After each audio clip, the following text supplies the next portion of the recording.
ప్రశాంతంగా నిద్రపోయేందుకు నీంద్ యాప్లోకి అడుగుపెట్టండి. ఈ క్షణమే నీంద్ యాప్ను డౌన్లోడ్ చేసుకోండి.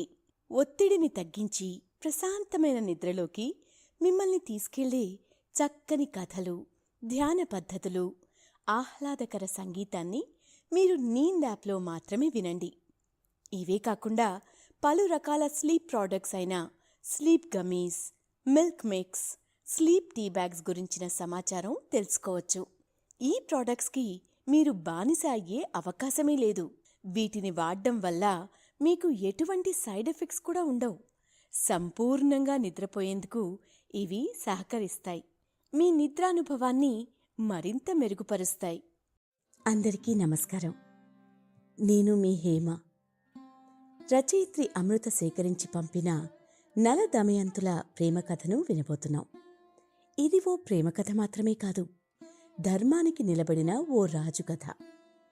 భర్త కలి ప్రభావం వలన తనను విడిచిపెట్టిన, ఆయన మీద నమ్మకం ఉంచుకున్న ఓ ఇల్లాలి కథ. ఈ కథని నలోపాఖ్యానం అని కూడా అంటారు. కష్టాలు చుట్టుముట్టినప్పుడు ఈ కథ వింటే కలిపురుషుడి ప్రభావం తగ్గుతుంది అంటారు. అందుకే మనం కూడా విన్నాం. మహాభారతం వనపర్వలో 52 నుండి 79 వరకు వచ్చే అధ్యాయాలలో నల దమయంతుల కథ ఉంది. నలుడు దమయంతుల ప్రేమ వివాహం ఎలా జరిగింది? నలుడు ఎందుకు జూదమాడి సర్వం కోల్పోయాడు? అడవులకి వెళ్ళినప్పుడు తనని నీడగా అనుసరించిన దమయంతిని ఎందుకు విడిచిపెట్టాడు?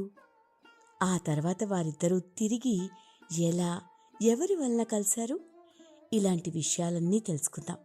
అయితే దానికంటే ముందు తిన్నది జీర్ణించుకుని నిద్రకి సిద్ధంగా ఉన్నారని ఆశిస్తూ సౌకర్యవంతమైన స్థితిలోకి వెళ్దాం.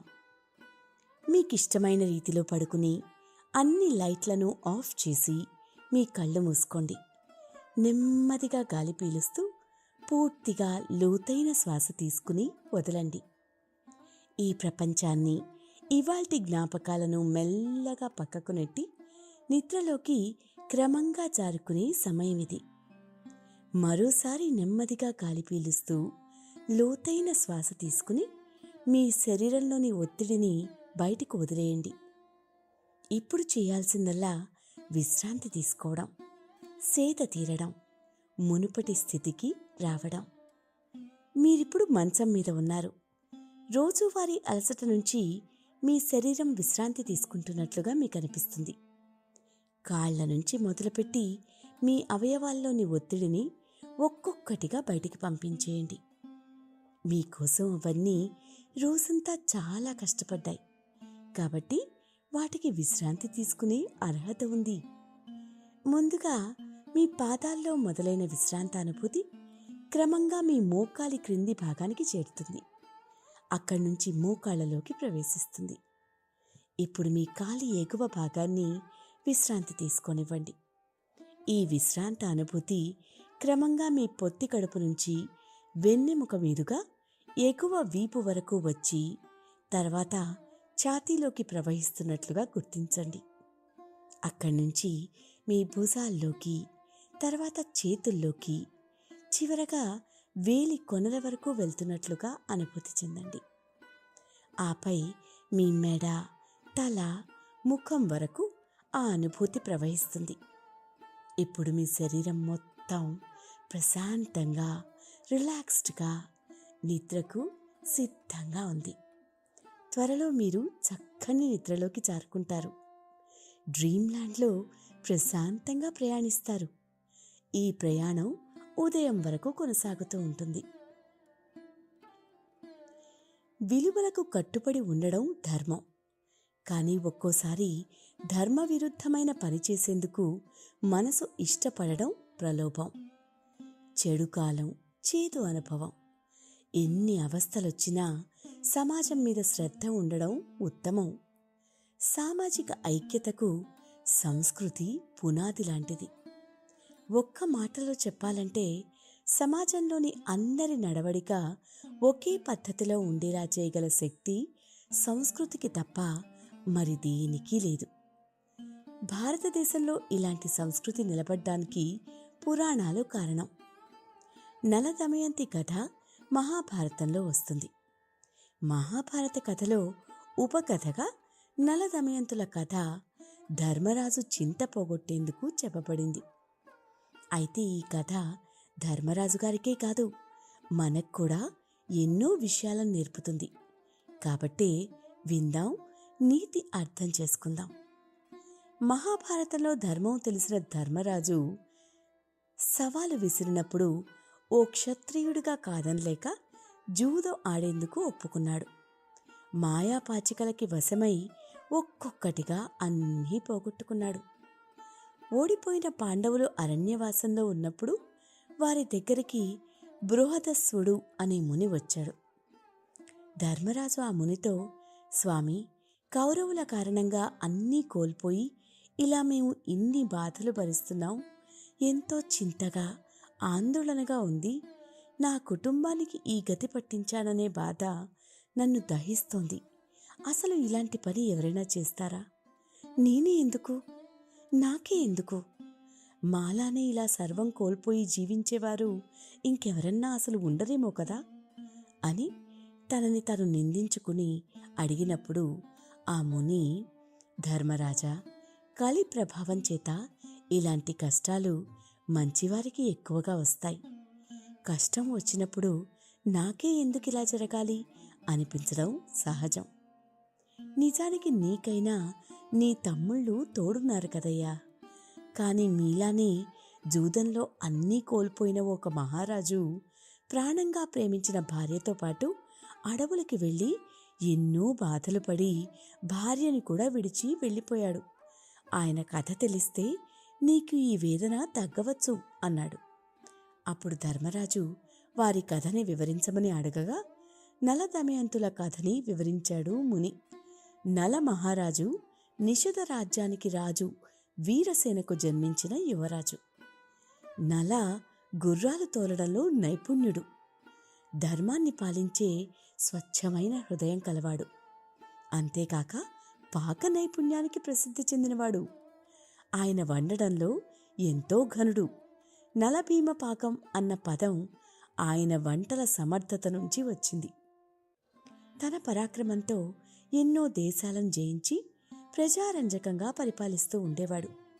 కానీ అతనికి జూదం అంటే ఎక్కువ ప్రీతి. నలుడికి కువరుడు అనే ఓ సోదరుడు ఉండేవాడు. నలుడి కాలంలోనే విదర్భ దేశాన్ని పరిపాలించే భీముడు అనే రాజు ఉండేవాడు. చాలా కాలం సంతానం కలగలేదు భీముడికి. అయితే దమనుడు అనే ఒక ముని ఇచ్చిన వరం కారణంగా ఓ సౌందర్యవతి అయిన కూతురు జన్మించగా ఆమెకి దమయంతి అనే పేరు పెట్టుకున్నాడు. ప్రశాంతంగా నిద్రపోయేందుకు నీంద్ యాప్లోకి అడుగుపెట్టండి. ఈ క్షణమే నీంద్ యాప్ను డౌన్లోడ్ చేసుకోండి. ఒత్తిడిని తగ్గించి ప్రశాంతమైన నిద్రలోకి మిమ్మల్ని తీసుకెళ్లే చక్కని కథలు, ధ్యాన పద్ధతులు, ఆహ్లాదకర సంగీతాన్ని మీరు నీంద్ యాప్లో మాత్రమే వినండి. ఇవే కాకుండా పలు రకాల స్లీప్ ప్రోడక్ట్స్ అయిన sleep gummies, milk mix, sleep tea bags గురించిన సమాచారం తెలుసుకోవచ్చు. ఈ ప్రోడక్ట్స్కి మీరు బానిస అయ్యే అవకాశమే లేదు. వీటిని వాడడం వల్ల మీకు ఎటువంటి సైడ్ ఎఫెక్ట్స్ కూడా ఉండవు. సంపూర్ణంగా నిద్రపోయేందుకు ఇవి సహకరిస్తాయి. మీ నిద్రానుభవాన్ని మరింత మెరుగుపరుస్తాయి.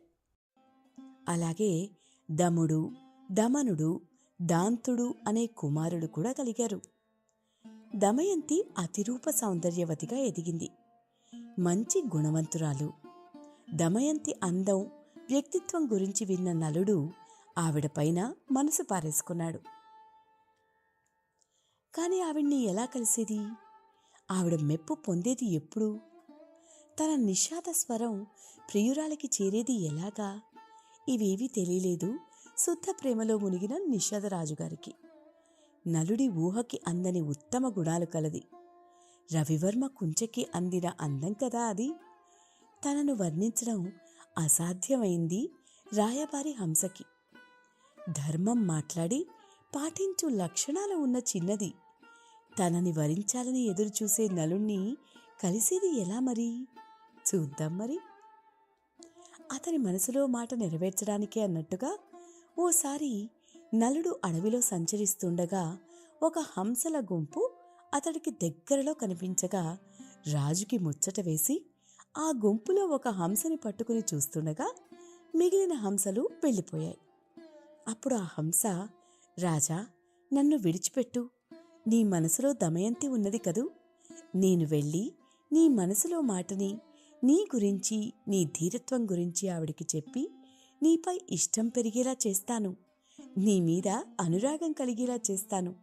నన్ను విడిచిపెట్టు అని ప్రార్థిస్తూ నలుణ్ణి ఆశ్చర్యపరిచింది. నలుడు తన మనసులో మాట తెలుసుకున్న తీయని పలుకుల హంసను చూసి సంతోషించి దాన్ని విడిచిపెట్టాడు. అంతఃపురం ముందు విహరిస్తున్న ఆ హంసను చూసి దమయంతి ముచ్చటపడింది. దాని అందం అలాంటిది మరి. చెలికత్తెల సాయంతో దమయంతి ఆ హంసను పట్టుకుంది. ఆ హంస దమయంతితో, దమయంతి, నేను నీ హృదయేశ్వరుడైన నలుని వద్ద నుంచి వచ్చాను. నలుడు సౌందర్యవంతుడు, సంపన్నుడు, సద్గుణవంతుడు. నీవు సౌందర్యంలో, గుణంలో అతనికి తగినదానివి. అతనికి భార్యవైతేనే నీకు రాణింపు అని పలికింది. హంస రాయబారాన్ని, దమయంతి హంసతో మాట్లాడే చిత్రాన్ని మనం చిత్రకారుడు రాజా రవివర్మ ప్రసిద్ధ పెయింటింగ్లో ఆవిడ హంసతో సంభాషిస్తున్నట్లు వేసిన చిత్రం చూసే ఉంటాం. గుర్తొచ్చిందా? రాజుకి ఇచ్చిన మాట ప్రకారం రాయబారి హంస విదర్భ దేశానికి తరచుగా వెళ్ళి దమయంతికి నలుడి గురించి వివరించగా ఆవిడికి కూడా నలుడి మీద మోహం కలిగింది. అప్పుడు ముచ్చటపడిన దమయంతి, నా మనసులో మాట కూడా నలుడితో చెప్పు అని తన ఇష్టాన్ని హంస ద్వారా నలుడికి తెలియచేసేది. ఇద్దరికీ కూడా ఒకరంటే ఒకరికి ఇష్టం ఏర్పడింది. నలదమయంతుల ప్రణయ విషయం దమయంతి చెలికత్తెల ద్వారా తెలుసుకున్న భీమ మహారాజు దమయంతిని పిలిచి, తల్లి, నీకిష్టమైన వాడినే వివాహం చేసుకుందువు గాని స్వయంవరం ఏర్పాటు చేస్తున్నాను అని ప్రకటించడంతో నలుడు ఆ విషయం తెలుసుకుని స్వయంవరానికి బయలుదేరాడు. కానీ ఇక్కడ ఓ చిక్కొచ్చింది. ఆహ్వానాన్ని అందుకున్న రాజులంతా స్వయంవరానికి వస్తున్నారు. దేవలోకాల నుంచి కూడా దేవతలు బయలుదేరారు. ఇంద్రునికి దమయంతి స్వయంవర విశేషం తెలిసి దిక్పాలకులతో స్వయంవరానికి బయలుదేరాడు. మార్గమధ్యంలో నలుని చూసి ఇంద్రుడు నలునితో, ఓ నిషధరాజా, నీవు నాకు దూతగా ఓ పని చేసి పెట్టాలి అన్నాడు. నలుడు, అలాగే చేస్తాను అని ముందే మాట ఇచ్చేసి తర్వాత, ఇంతకీ మీరెవరు, నేను మీకేం చెయ్యాలి అని అడిగాడు. ఇంద్రుడు నలునితో, నేను ఇంద్రుడను, వీరు దిక్పాలకులు, అగ్ని, వరుణుడు, యముడు. నీవు వెళ్ళి దమయంతికి మా గురించి చెప్పి ఆమె మమ్మల్ని వరించేలా చెయ్యాలి అన్నాడు. నలుడు ఇంద్రుడితో, అయ్యో దేవేంద్ర, మీకిది ధర్మమా? నేను కూడా అదే పని మీద పోతున్నాను కదా అన్నాడు.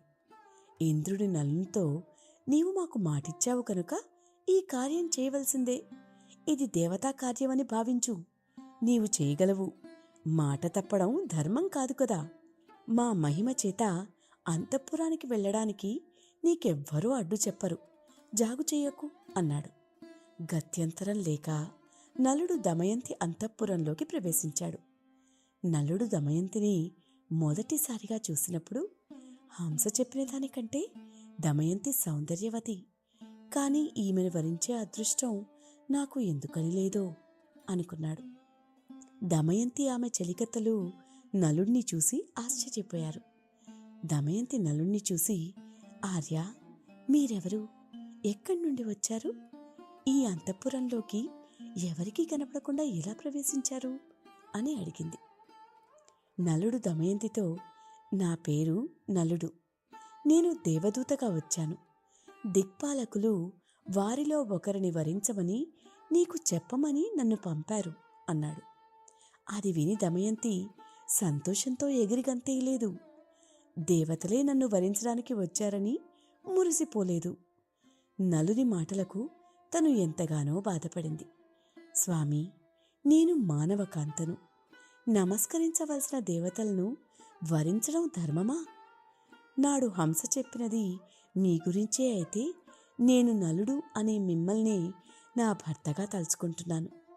నా తండ్రి భీమరాజు మిమ్మల్ని ఇక్కడికి రప్పించడానికే స్వయంవరం ప్రకటించారు.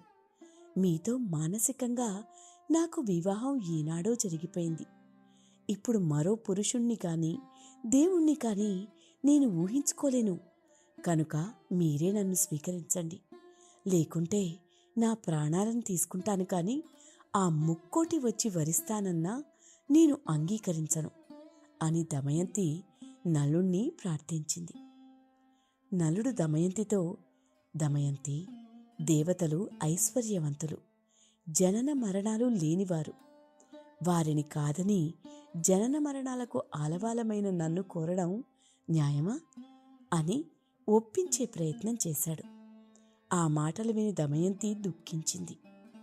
ఆమె నలునితో, నేను ఒక ఉపాయం చెప్తాను. దేవతల్ని స్వయంవరానికి రమ్మనండి.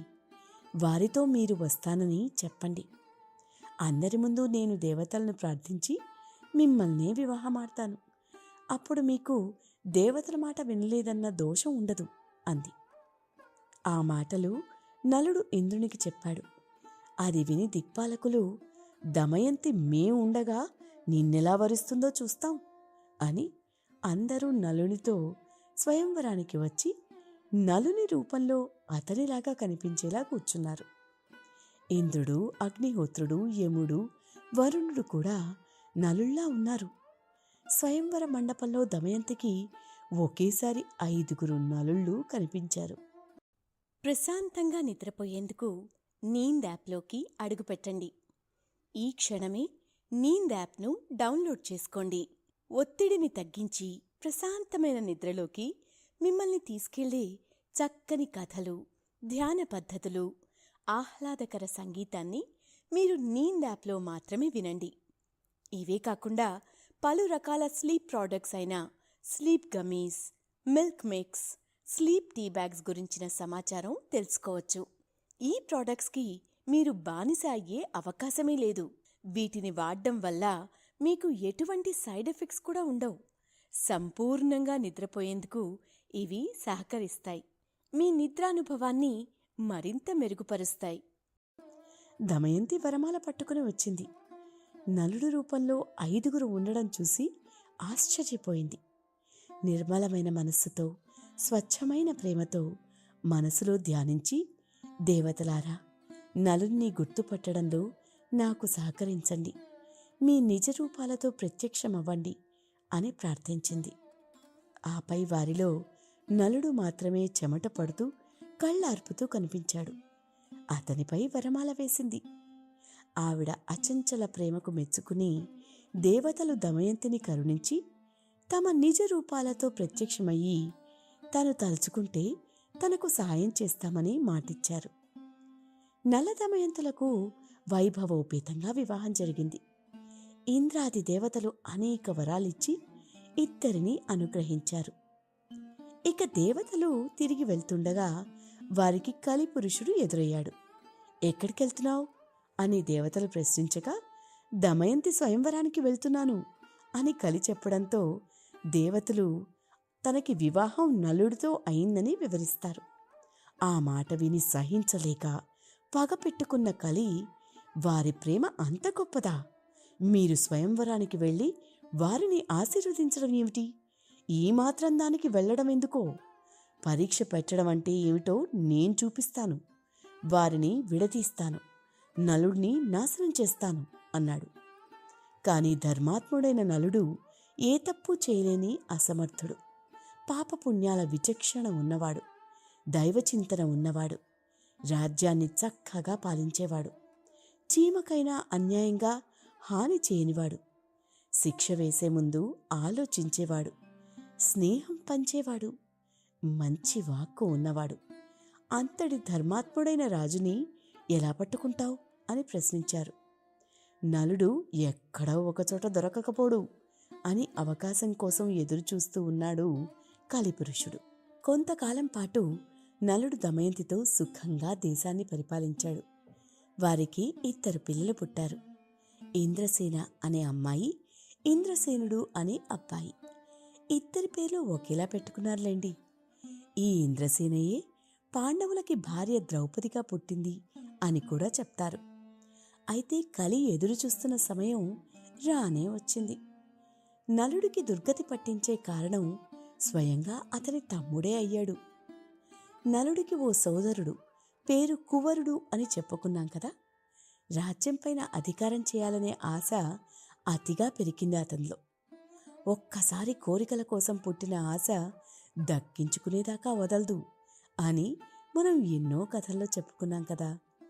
ఆ కోరికలే కలిస్థానాలు. ఇంకేముంది, కలి కువరుడిలో ప్రవేశించి నలుడిని జూదం ఆడ్డానికి ఆహ్వానించాడు. నలుడికి జూదం అంటే చాలా ఇష్టమని కూడా మనం చెప్పుకున్నాం కదా. క్షత్రియులు ఇలాంటి ఆటలే ఆడేవారులేండి. అందులోనూ ఒకరు ఆహ్వానించినప్పుడు వెళ్ళకపోవడం తప్పు అని భావించి వెళ్ళి జూదమాడాడు నలుడు. కలికి చిక్కాడు. ముందు తన రాజ్యాన్ని పోగొట్టుకున్నాడు. ఓ రాజు జూదం మొదలు పెడితే ఆపకూడదు. పూర్తిగా నష్టపోవాలి, లేదా పోయింది దక్కించుకోవాలి. జూదానికి వశమయ్యి ఒక్కొక్కటి పోగొట్టుకుంటున్న నలుల్లో ప్రవేశించాడు కలి. అంతే, ఇలా ఏది పోతున్నా పట్టించుకోకుండా ఇంకా ఇంకా ఆడుతూనే ఉన్నాడు నలుడు. తన సంపద ఒక్కొక్కటిగా క్షణాల్లో కరిగిపోతోంది. విషయం తెలుసుకున్న దమయంతి తన బిడ్డలతో వచ్చి ఎదురుగా నిల్చున్నా పట్టించుకోవట్లేదు నలుడు. ఇక పరిస్థితి చేయి జారిపోతోందని తన పిల్లల్ని పుట్టింటికి పంపేసింది దమయంతి. ఈలోగా అన్నీ కోల్పోయాడు నలుడు. తన భార్యని, కట్టుబట్టల్ని తప్ప అన్నీ పోగొట్టుకున్నాడు. శాంతించి ఆట ఆపేశాడు కువరుడు. ఇలా అన్నీ కోల్పోయిన నలుడు దమయంతితో, నీవు నాతో ఈ సమయంలో ఉండడం నీకు మేలు కాదు. బిడ్డలతో నీవు కూడా పుట్టింటికి పోవాల్సింది. ఇప్పటికైనా నీవు నీ పుట్టింటికి వెళ్ళు అని చెప్పగా దమయంతి, మీరెక్కడ ఉంటే నేను అక్కడే ఉంటాను, మీరే నా సర్వస్వం అని నలుడితో ఉండిపోయింది. ఇద్దరూ అడవుల్లోకి బయలుదేరారు. కలిపురుషుడు నలుడి ఒంట్లో తిష్ట వేసుకున్నాడు. 3 రోజులు ఆహారం లేక చీమలకైనా హాని తలపెట్టని నలుడు ఇప్పుడు తన ఒంటి మీద ఉన్న వస్త్రం తీసి 2 పక్షులను వేటాడపోయాడు. కానీ కలి ప్రభావం, ఆ పక్షులు ఆ వస్త్రాన్ని అపహరించుకుని పోయాయి. ఇప్పుడు నలుడికి ఒంటి మీద గుడ్డ కూడా మిగలేదు. ఒక రాత్రి అడవిలో దమయంతి నిద్రిస్తున్న సమయంలో ఇంతటి సౌందర్యవతిని ఇష్టపడి వివాహం చేసుకున్నది ఇంత కష్టపెట్టడానికా? ఈవిడ కష్టాలకి కారణం నేనే. ఇప్పటికే అన్నం కూడా పెట్టలేక తన కడుపుని మాడుస్తున్నాను. తనని బిడ్డలకి దూరం చేశాను. ఇక చాలు, నా వలన ఈ ఇల్లాలు ఇంకా కష్టాలు పడకూడదు.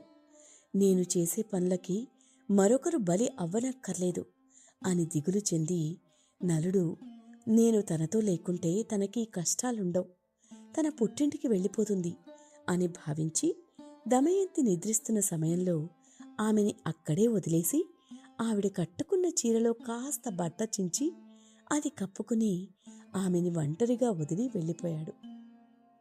నిద్రలేచిన దమయంతి నలుడు కనిపించకపోవడంతో దుఃఖిస్తూ అడవుల్లో తిరుగుతూ, భయపడుతూ, ఏడుస్తూ భర్త కోసం ఆ దట్టమైన అడవుల్లో పొంగి పొర్లిన దారుల్లో వెతికింది. అనుకోకుండా ఓ పెద్ద కొండ చిలువ ఆవిడ్ని పట్టుకుంది. దమయంతి సహాయం కోసం అరిచినప్పుడు అటుగా వెళ్తున్న వేటగాడు పాముని చంపి దమయంతిని విడిపించాడు. సాయం చేసిన వేటగాడికి దమయంతి తన కథ చెప్పింది. ఆవిడపై జాలి పడుతున్న వేటగాడికి ఆవిడ్ని దక్కించుకోవాలన్న కోరిక కలిగింది. ఒక్క అడుగు దగ్గరగా రావద్దు, నేను ఓ ధర్మాత్ముడికి అంకితమైన భార్యను. నా పాతివ్రత్యం నిజమైతే నువ్వు నన్ను ముట్టుకుంటే విధిని ప్రలోభ పెట్టినట్లే అంది దమయంతి. వేటగాడు పట్టించుకోకుండా దమయంతి మీద కోరికతో దగ్గరికి వచ్చాడు. మరుసటి క్షణం మెరుపు తగిలినట్టుగా నేల మీద పడి చనిపోయాడు. దమయంతి అక్కడి నుంచి పరుగు తీసింది. తన భర్త జాడలేక అడవి నుంచి బయటపడే మార్గం కనిపించక ఇబ్బంది పడుతున్న దమయంతి జలపాతాల వద్ద, పర్వత శిఖరాల వద్ద వెతుకుతూ తిరిగింది. ఆకలికి నీరసించింది. తనను ఓదార్చే మనిషి, పక్షి కూడా కనపడలేదు. ఒంటరిగా కూర్చుని ధర్మాత్ముడైన భర్త అయితే ఇలా భార్యని తన గతికి వదిలి వెళ్ళిపోతాడా? ఇదెక్కడి ధర్మం అని ప్రశ్నించుకుని శోకించింది. ఇలా కలి అనుకుంటున్నట్టుగానే ఇద్దరు ప్రేమికులని విడదీయగలిగాడు. నలుడిని దీనహీన స్థితికి దిగజార్చాడు. కానీ సమయం ఎప్పుడూ ఒకేలా ఉండదు కదా. ఎవ్వరికీ శాశ్వతంగా ప్రతికూలంగా వేటాడదు కదా. మంచి చేసేవారికి సాయం వెతుక్కుంటూ వస్తుంది అన్నట్టుగా ఈలోగా కొంతమంది ఋషులు ధ్యానం పూర్తయి అటుగా వెళ్తూ దమయంతిని చూశారు. ప్రశాంతంగా నిద్రపోయేందుకు నీంద్ యాప్లోకి అడుగుపెట్టండి. ఈ క్షణమే నీంద్ యాప్ను డౌన్లోడ్ చేసుకోండి.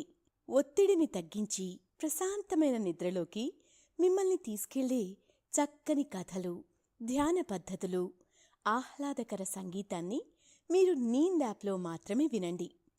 ఇవే కాకుండా పలు రకాల స్లీప్ ప్రోడక్ట్స్ అయిన sleep gummies, milk mix, sleep tea bags గురించిన సమాచారం తెలుసుకోవచ్చు. ఈ ప్రోడక్ట్స్కి మీరు బానిస అయ్యే అవకాశమే లేదు. వీటిని వాడడం వల్ల మీకు ఎటువంటి సైడ్ ఎఫెక్ట్స్ కూడా ఉండవు. సంపూర్ణంగా నిద్రపోయేందుకు ఇవి సహకరిస్తాయి. మీ నిద్రానుభవాన్ని మరింత మెరుగుపరుస్తాయి. తనను ఆశీర్వదించారు. నలుడి జాడ ఎవరికైనా తెలిసేమో అని వారిని అడిగింది దమయంతి. తల్లి, నీ భర్తని మేము చూడలేదు, కానీ కష్టాలు శాశ్వతం కాదు. నీ భర్తని నువ్వు తప్పక కలుసుకుంటావు. మళ్ళీ పూర్వ వైభవాన్ని అనుభవిస్తావు. కాస్త ఓపికతో ధైర్యంగా పరిస్థితుల్ని తట్టుకోవాలి. నీవు నీ ఆకలిని తీసుకోవాలి, ముందుకు సాగాలి అన్నారు. ఎటు వెళ్లాలో కూడా తెలియని స్థితిలో ఉన్నాను, మీరే నాకు మార్గం చూపించండి అని వారిని అనుసరించింది దమయంతి. వారు సుబాహు అనే రాజధాని నగరానికి చేరుకున్నారు. దమయంతి ఒక చక్కటి భవనం దగ్గర విశ్రాంతి తీసుకునే సమయంలో ఓ భటుడు వచ్చి, చూడమ్మా, నువ్వు ఎవరో కాని డాబా మీద నుండి చట్టీ రాజమాత మిమ్మల్ని చూశారు.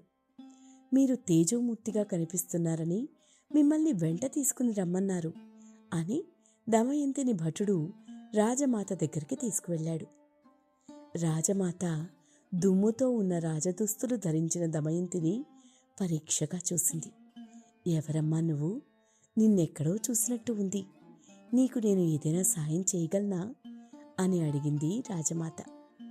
దమయంతి తనను తాను ఓ దాసిగా పరిచయం చేసుకుని తన భర్తకి దూరమైన విషయం వివరించింది. రాణి దమయంతిని తనతో ఉండమని అడిగింది. దమయంతి పరపురుషుడి సేవ తప్ప ఏ సేవ అయినా చేస్తాననే షరతు మీద రాజమాత దగ్గర ఉండడానికి అంగీకరించింది.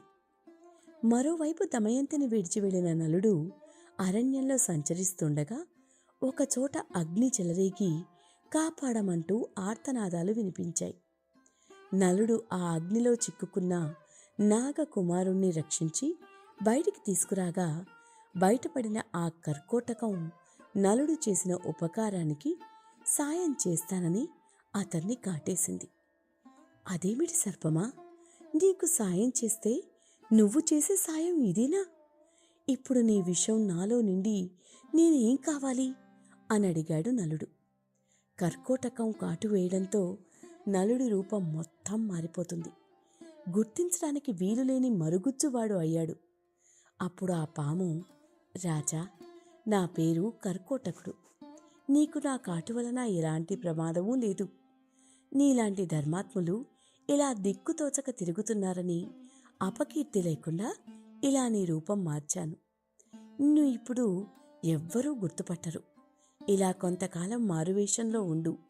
నీ పూర్వ రూపం, నీ భార్య, నీ రాజ్య వైభవం అన్నీ నీకు దక్కుతాయి.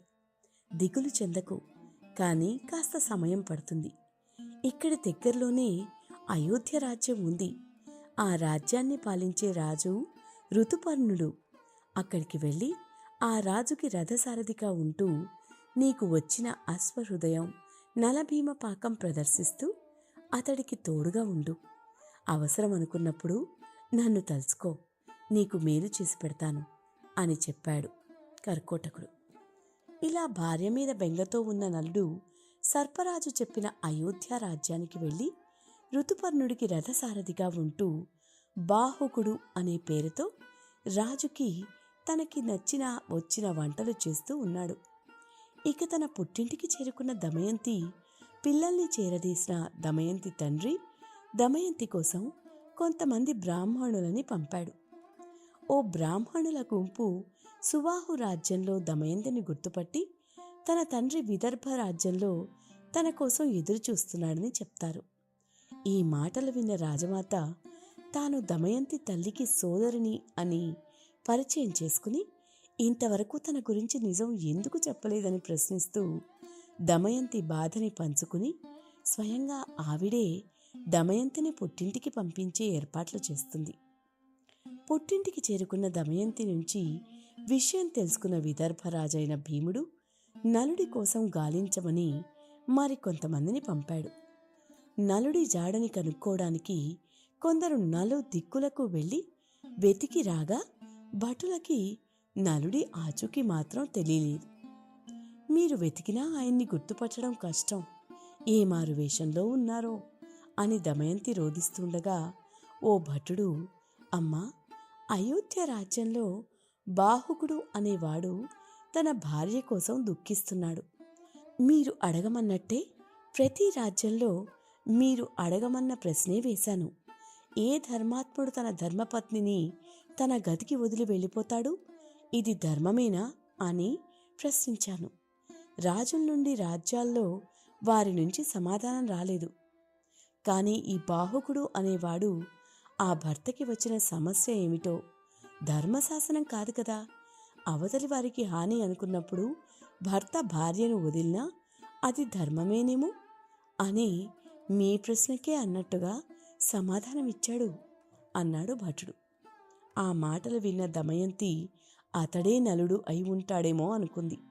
కానీ భటుడు ఆయనే రాజు అని చెప్పడానికి కూడా లేదమ్మా, వికృత రూపంలో ఉన్నాడు అన్నాడు.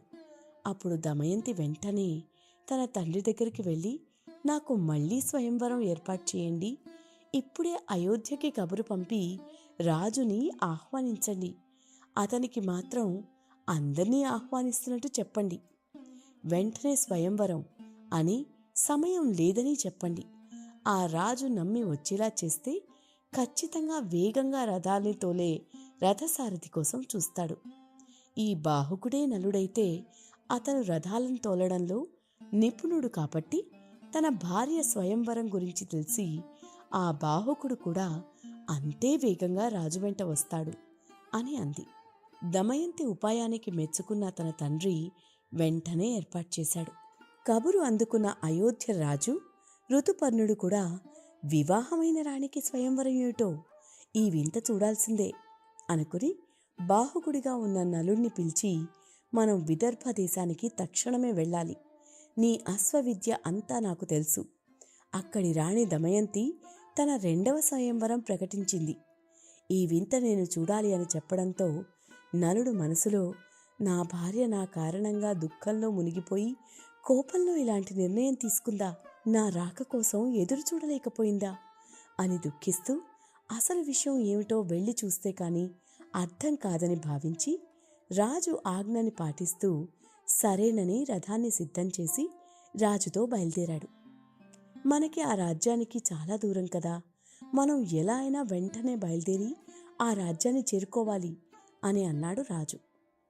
ఇక భూలోకంలో సూర్యుని రథంలా దూసుకుపోయే శక్తి దేశంలో ఒక నలుడికి మాత్రమే సొంతం. దూసుకుపోతున్నాడు నలుడు. దారిలో రాజు ఉత్తరీయం జారింది. కాస్త రథం ఆపవయ్యా, నా బట్ట తెచ్చుకుంటాను అన్నాడు రాజు. క్షమించండి రాజా, నేను రథం ఆపి మీరు నడిచి వెళ్ళి మళ్లీ రథంలో కూర్చుంటే మీకు 10 రోజులు పడుతుంది. మనం చాలా వేగంగా చాలా దూరం వచ్చేశాం అన్నాడు బాహుకుడు. ఆశ్చర్యపోయిన రాజు, ఏది ఆపు అని రథాన్ని ఆపమని ఆ వేగాన్ని స్వయంగా చూసి, మెచ్చాను బాహుగా, అశ్వవిద్యలో నీకు నీవే సాటి, సందేహం లేదు. అయితే ఈ మహావృక్షానికి ఎన్ని కాయలు, ఎన్ని ఆకులు, ఎన్ని కొమ్మలు అనేది చెప్పగలవా? నేను చూసిన వెంటనే చెప్తున్నాను అని ఓ సంఖ్య చెప్పాడు. రాజు ఎగతాళి చేస్తున్నాడా అనుకున్న బాహుకుడు ఆ చెట్టుని నేలకి కూల్చి ఆకుల్ని లెక్కిస్తే సరిగ్గా రాజు చెప్పినన్నే ఉన్నాయి. దీన్ని అక్షహృదయం అంటారు బావుక.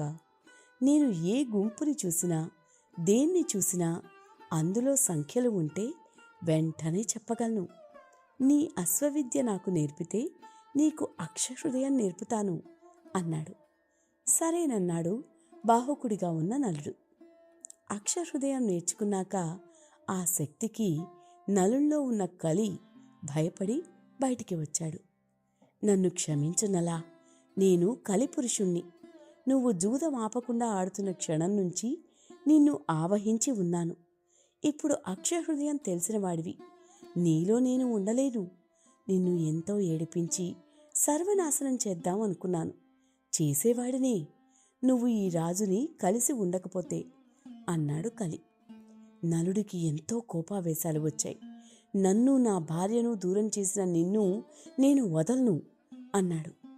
నలా, నీవు నన్ను ఏదో చెయ్యడానికి నేను స్వావస్థలో ఉంటేనే కదా. నిజానికి కర్కోటకుడు నిన్ను కాటు వేసినప్పుడు నీవు ఆ విషానికి చనిపోయేవాడివి. కానీ నీలో నేను ఉన్నాను కాబట్టే నీకు మరణం అంత సులభంగా రాలేదు. అయితే నీ శరీరంలో ఆ విషం నన్ను ప్రతి క్షణం దహిస్తూనే ఉంది. ఇప్పుడే నాకు విముక్తి లభించింది. ఇక నీ జోలికి నేను రాను. త్వరలో నీ భార్యను కలిసి సుఖ జీవితం పొందబోయేవాడివి. నన్ను వదిలి అన్నాడు కలి. నలుడు కలిని వదిలేసి దమయంతి రాజ్యానికి మళ్లీ దూసుకెళ్లాడు. ఋతుపర్ణ రాజుతో అతిథి గృహంలో సేద తీరుతున్నది. వచ్చింది తన నలుడు అనే ఆనందం దమయంతిని వెంటాడుతోంది గాని అతడు వికృత రూపంలో ఉన్నాడని భావించి తన చెలికత్తెతో రాజుగారి రథసారథిని రమ్మని పిలిపించింది. బాహుకుడు వచ్చినప్పుడు మా భటుడు వేసిన ప్రశ్నకి ఆ భర్తకి వచ్చిన సమస్య ఏమిటో, ధర్మం శాసనం కాదు కదా, అవతలి వారిని హాని అనుకున్నప్పుడు భర్త భార్యను వదిలినా అది ధర్మమేనేమో అని సమాధానం ఇచ్చింది నీవేనా అని అడిగింది దమయంతి. అవును దేవి, ఏ ధర్మాత్ముడు తన ధర్మపత్నిని తన గతికి వదిలి వెళ్ళిపోతాడు? ఇది ధర్మమేనా అని మీరు ప్రశ్నిస్తే ఆగలేకపోయాను అన్నాడు బాహుకుడు. ప్రశాంతంగా నిద్రపోయేందుకు నీంద్ యాప్లోకి అడుగుపెట్టండి. ఈ క్షణమే నీంద్ యాప్ను డౌన్లోడ్ చేసుకోండి. ఒత్తిడిని తగ్గించి ప్రశాంతమైన నిద్రలోకి మిమ్మల్ని తీసుకెళ్లే చక్కని కథలు, ధ్యాన పద్ధతులు, ఆహ్లాదకర సంగీతాన్ని మీరు నీంద్ యాప్లో మాత్రమే వినండి. ఇవే కాకుండా పలు రకాల స్లీప్ ప్రోడక్ట్స్ అయిన sleep gummies, milk mix, sleep tea bags గురించిన సమాచారం తెలుసుకోవచ్చు. ఈ ప్రోడక్ట్స్కి మీరు బానిస అయ్యే అవకాశమే లేదు. వీటిని వాడడం వల్ల మీకు ఎటువంటి సైడ్ ఎఫెక్ట్స్ కూడా ఉండవు. సంపూర్ణంగా నిద్రపోయేందుకు ఇవి సహకరిస్తాయి. మీ నిద్రానుభవాన్ని మరింత మెరుగుపరుస్తాయి. సరే, అయితే భార్యని తన గతికి వదలడం ఎలా ధర్మమో వివరించు అంది దమయంతి. భార్యని వదలడం ధర్మం కాదు దేవి. అయితే భర్త ఉన్న పరిస్థితి ఏమిటో తెలుసుకోమన్నాను. కానీ ఇప్పుడు మీరు రెండవ వివాహానికి ఒప్పుకుని స్వయంవరం ప్రకటించుకున్నది ధర్మమా అని ప్రశ్నించాడు బాహుకుడు. కాదు, ధర్మం కాదు. అయితే నీవు నా భర్తవి అని నాకు సందేహం వచ్చింది కాబట్టే, అయోధ్యలో నీ పలుకు విన్నాను కాబట్టే నిన్ను రప్పించడానికి ఆ రాజుని మాత్రమే ఆహ్వానించామని చెప్పాను. నీవు నా భర్త నలుడు అనే విషయం నాకు అర్థమైంది. ఒక్కరోజులో అయోధ్య నుంచి విదర్భ మధ్య 100 యోజనాల దూరం నడపగల సామర్థ్యం నా భర్తకి తప్ప మరెవ్వరికీ లేదు అనడంతో బాధతో, అవును దేవి, నేనే నలుణ్ణి, నీ భర్తని అని అంగీకరించాడు నలుడు. నన్ను నట్టడవిలో వదిలేసి వెళ్ళిపోయావు, అది ఎంతవరకు ధర్మం అడిగింది దమయంతి. నన్నప్పుడు కలి ఆవహించి ఉన్నాడు. జూదంలో అన్నీ కోల్పోయాను. నిన్ను అలా వదిలి వెళ్ళిపోతే కనీసం నీవైనా నీ పుట్టింట్లో సుఖంగా ఉంటావు కదా అని అలా చేశాను. అయినా నీవు రెండవసారి స్వయంవరం ప్రకటించావు. నా మనసు ఎంతో శోకించింది అన్నాడు నలుడు. మిమ్మల్ని బాధించాలని కాదు, రప్పించాలని ఈ పని చేశాను. దీనికి దేవతలే సాక్ష్యం కావాలి అంది దమయంతి. దేవతలు వచ్చారు. తన స్వయంవరం సమయంలో దేవతలు పిలిస్తే పలుకుతామన్నట్టుగానే తన పలుకు నిజం అని నిర్ధారించారు. అప్పుడు నలుడు, నన్ను నేనే గుర్తించలేని స్థితిలో ఉన్నా నీవు నన్ను గుర్తించావు దేవి. అయితే ఇప్పుడు నాకు ఈ మారువేషం అవసరం లేదు అని కర్కోటకుడిని తలుచుకోవడంతో ఓ దివ్య వస్త్రం బాహుకుడిపై పడి మళ్ళీ తన అసలు రూపాన్ని పొందాడు. ఇలా ఇద్దరూ మళ్ళీ కలుసుకున్నారు. దేవతలు దీవించారు. నలుడు విదర్భలో ఉన్నాడని విని నిషధ దేశపు ప్రజలందరూ అతని దగ్గరికి వచ్చి మళ్ళీ ఎప్పట్లాగే రాజ్యం పాలించమని ప్రార్థించారు. ఈసారి అక్షహృదయం తెలిసిన నలుడు తిరిగి తన రాజ్యానికి వెళ్ళి తన సోదరుడితో మళ్లీ జూదమాడి తన రాజ్యాన్ని తిరిగి పొందాడు. కాని అర్ధరాజ్యం తమ్ముడికి వదిలిపెట్టాడు. తిరిగి నిషధ దేశానికి రాజై దమయంతితో చిరకాలం సుఖంగా జీవించాడు. దమయంతి స్వయంవరం అబద్ధమని, బాహుకుడే నలుడని రుజువు చేయడానికే ఈ ఎత్తు దమయంతి వేసిందని ఋతుపర్ణుడు తెలుసుకున్నాడు. ఆ తర్వాత ఋతుపర్ణుడు నలుడు మంచి స్నేహితులయ్యారు. ఋతుపర్ణుడు నేర్పిన అక్షవిద్యకి ఆ రాజు ఇచ్చిన ఆశ్రయానికి ఎప్పుడూ గుర్తుపెట్టుకుని ఆయనతో స్నేహంగా ఉండేవాడు నలుడు. కర్కోటస్య నాగస్య దమయంత్యా నలస్య ఋతుపర్ణస్య రాజరసే కీర్తనం కలినాశనం. అంటే కర్కోటక సర్పాన్ని, ఋతుపర్ణ రాజుని, నల దమయంతులతో తలుచుకుంటే కలి దుష్ప్రభావాలు నాశనమవుతాయి అని అర్థం. ఇప్పుడు చెప్పు ధర్మరాజా, జూదమాడి అన్నీ పోగొట్టుకున్నది నీవేనా? కష్టాలు నీకేనా అని నలదమయంతుల కథ ముగించాడు బృహదస్వుడు. నలుడి కథని ధర్మరాజుకి చెప్పి, దిగులు చెందకు రాజా, నువ్వు తప్పక కొలుకుంటావు. ధర్మాన్ని అరణ్యవాసంలో పూర్తిగా నేర్చుకుంటావు ధర్మరాజా. మళ్ళీ పూర్వవైభవం అనుభవిస్తావు. కాస్త ఓపికతో ధైర్యంగా పరిస్థితుల్ని తట్టుకోవాలి. నీవు నీ ఆకలిని తీర్చుకోవాలి, ముందుకు సాగాలి అని ధర్మరాజుకి అక్షవిద్యని నేర్పించి తన దుఃఖాన్ని దూరం చేశాడు బృహదస్వుడు. అదండి సంగతి. నలదమయంతులది అన్యోన్యమైన ప్రేమ కథ, దురదృష్టకరమైన విరహగాథ. ఆ సమయంలో వారి పరీక్షలు, కష్టాలు తట్టుకున్నారు కనుకే చివరిలో పరిస్థితులు అనుకూలించిన మంచి రోజుల్ని కూడా చూడగలిగారు. ఈ కథ ఎన్నిసార్లు విన్నా, ఎన్నిసార్లు చెప్పుకున్నా కొత్త కోణాలు అర్థమవుతాయి. జీవితం మీద ఆశ కలుగుతుంది. ద్వాపరయుగంలో ఉన్నప్పుడే ధర్మరాజు ఈ కథను తలుచుకోమని ముని చెప్తే, కలియుగంలో ఉన్న మనం ఇంకెన్నిసార్లు తలుచుకోవాలో చెప్పండి. అందుకే ఈ కథ నీందులో వింటూనే ఉండండి. మీకు తెలిసిన వారికి వినిపించండి. శుభరాత్రి.